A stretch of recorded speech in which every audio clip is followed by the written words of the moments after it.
Приветствую, друзья! На поле боя ситуация остается сложной, но тем не менее русская армия продвигается вперед, и на картах можно заметить, где конкретно были эти продвижения, и можно заметить, что с учетом того, что на очень многих направлениях идут наступательные действия, в конечном итоге натовская ЧВК ВСУ вынуждена отходить и проваливаться.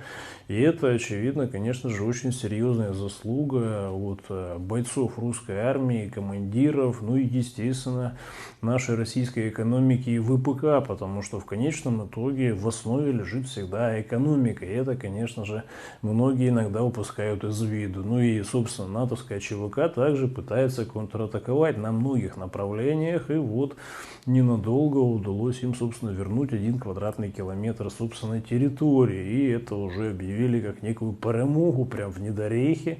Но, собственно, эта перемога долго особо не длилась, потому что, собственно, даже нардеп Безуглая обозначила пану Сырскому о том, что это не перемога, а в конечном итоге зрада.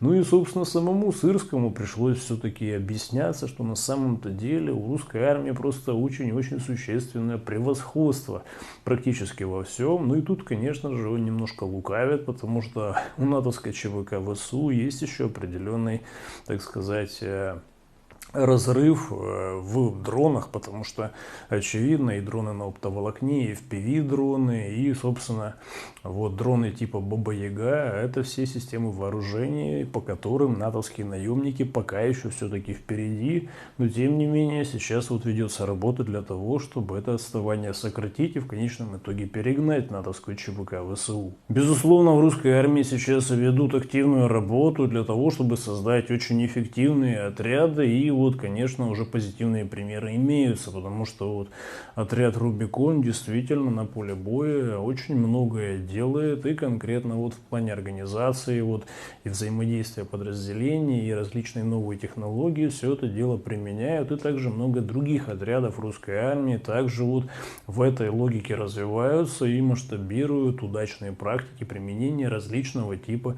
дронов. И, конечно, эта вся история, она динамично развивается по всей линии фронта, и, конечно, я полагаю, что в ближайшее время это отставание будет максимально сокращено. Ну и, конечно же, приоритеты все-таки в развитии этого ключевого вида вооружения имеются, будь здоров. Кстати, обратите внимание, как на уровне тактической нашей ПВО дронами специальными выбивают натовские разведывательные дроны, и на фактически палке с пиропатроном фактически подлетает дрон к натовскому дрону, и срабатывает пиропатрон, и натовский дрон повержен. То есть это действительно тактика, которая предполагает сохранение наших дронов при атаке, и в этом отношении сейчас также идет активная работа для того, чтобы эти натовские дроны таким образом уничтожать. Параллельно с этим режимники Зеленского вынуждены признавать, что русская армия двигается уже вовсю по территории Днепропетровской области, ну и, собственно, а это означает, что боевые действия за Павлоград, за Днепропетровск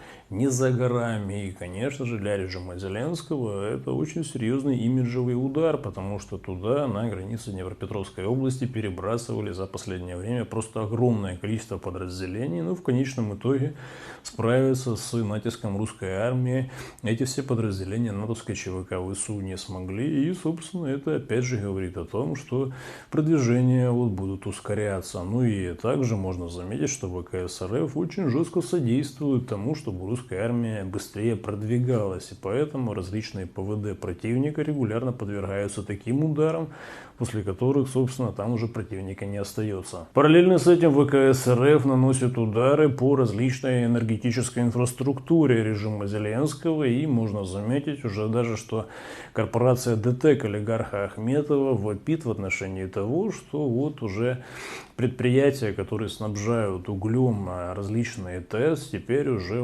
перестают работать, потому что наши дроны и наши ракеты туда регулярно прилетают. И, конечно же, на этом далеко не все. Сегодня ночью была атакована ВКС РФ Трипольская ТЭЦ, и наши дроны-камикадзе сделали очень серьезную работу в плане уничтожения там и трансформаторов, и повреждения различных других узлов, и даже по машинному залу очень много прилетало, и в этом отношении сейчас там у режима Зеленского все плохо в прямом смысле этого слова, потому что защитить эту ТЭЦ ключевую особо вот так и не смогли. И это, кстати, ТЭЦ, она обеспечивает электроэнергией и Киевскую область, и город Киев, и Житомирскую область, и поэтому там сейчас вот были очень существенные, знаете, отключения света. И на этом, конечно же, там все так просто не закончится, потому что ответы на удары вот натовской ЧВК ВСУ по НПЗ российским, они, конечно же, будут регулярные и на, знаете, постоянной основе. На этом фоне забавно то, что вчерашнюю атаку ВКС РФ осудили в посольстве США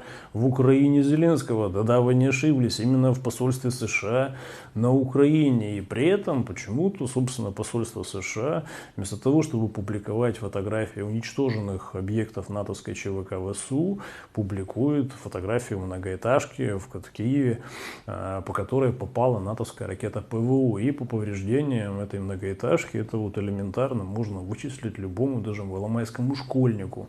Но тем не менее, почему-то получается, посольство США публикует именно эту фотографию многоэтажки, которая пострадала в результате атаки ракеты ПВО, фактически натовской. Поэтому очевидно, что все-таки в посольстве США закладывали в этот информационный месседж некий такой, знаете, посыл в отношении того, что если ВКС РФ продолжит бить по объектам натовской ЧВК ВСУ, тогда натовское ПВО продолжит бить по конкретно жилым кварталам Киева и других городов и таким образом убивать мирных жителей, которые по факту для американцев и для британцев и для европейцев так называемых это все равно по умолчанию русские люди. И таким образом просто англосаксы выступают в роли самой натуральной такой террористической организации, которая шантажирует фактически вот Россию и таким образом объясняет, что будут отвечать вот подобными терактами, как обстрелы жилых домов ракетами ПВО. При этом посольству США в Киеве абсолютно плевать, что натовская ЧВК ВСУ вчера вечером нанесла удар по детской площадке в городе Донецк.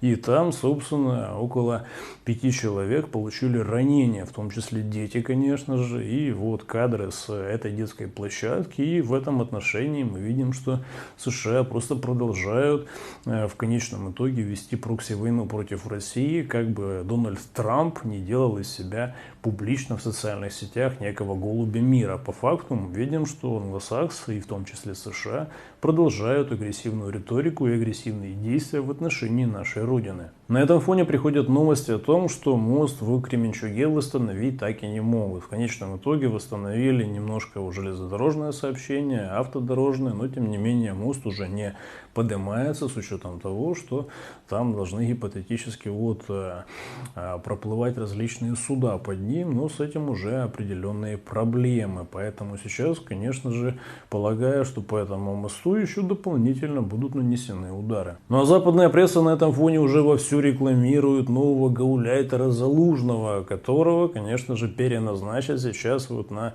предстоящих так называемых выборах без выбора.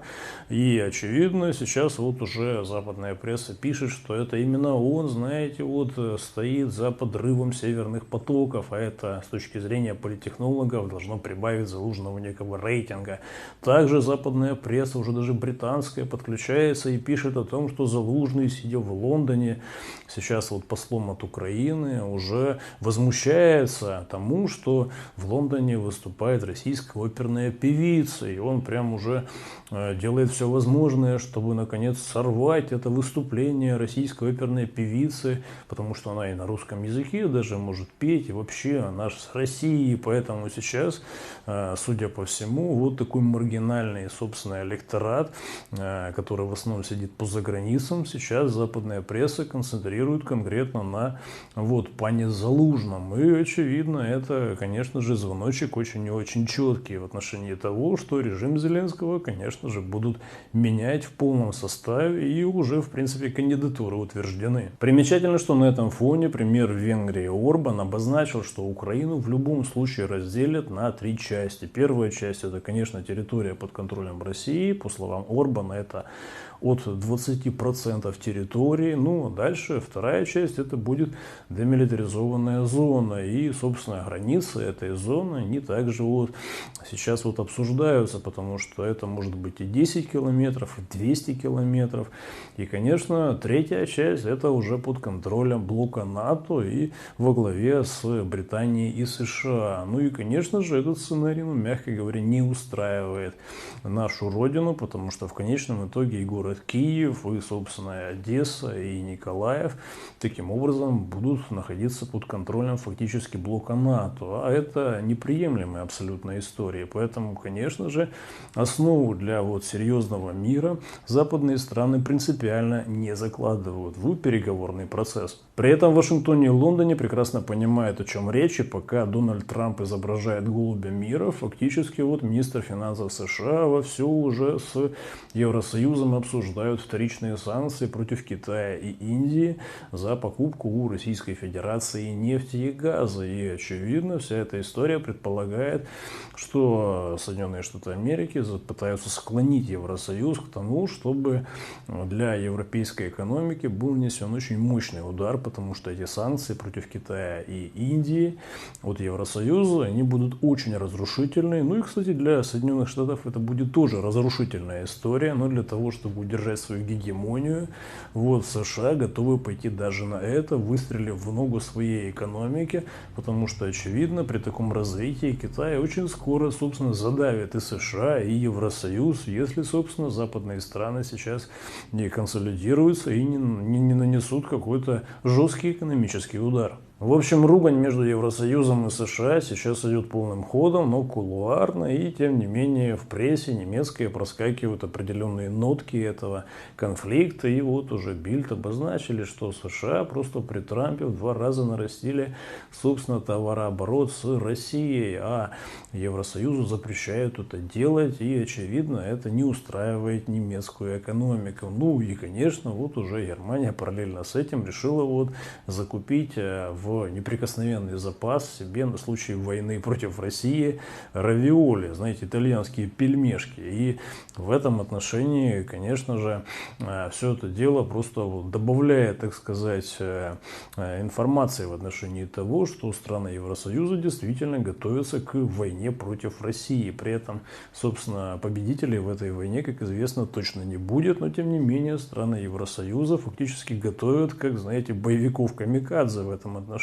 Из интересного можно добавить, что в Стамбуле вчера ночью проходили масштабные протесты против Эрдогана. И это, конечно, для Турции необычная на самом-то деле история, потому что эти все протесты максимально жестко подавляют. Но, тем не менее, судя по всему, эти процессы идут, и западные страны, думаю, через эти вот подготовительные процессы по свержению власти Эрдогана сейчас активно прощупывают почву на счет того, насколько готово турецкое общество сейчас выходить и, собственно, свергать власть. Ну а вот в Израиле ситуация диаметрально противоположная, потому что там, конечно же, обычные евреи максимально против того, чтобы режим Нетаньяху оставался у власти. Поэтому даже с учетом боевых действий в секторе Газа и не только, сейчас вот сотни тысяч евреев выходят и требуют, чтобы Нетаньяху наконец-то уже ушел в отставку и прекратил геноцид в секторе Газа. И тут буквально сегодня прямо вот террористический акт проходит в Иерусалиме, и, знаете, какой-то неизвестный террорист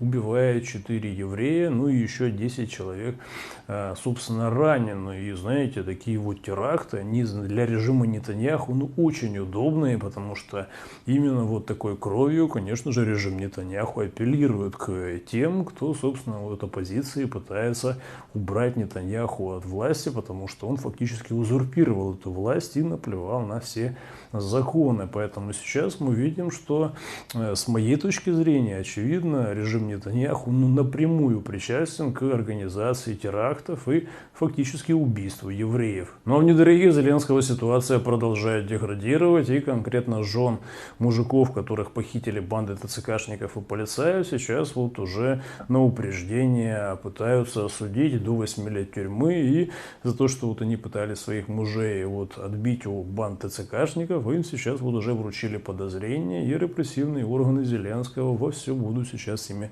заниматься. Ну, а их мужья фактически на поле боя в это время будут умирать за Зеленского и его хозяев. Вот такая вот поучительная история про бесправных рабов, которые живут на оккупированной блоком НАТО территории и обязаны, собственно, умирать за натовского хозяина.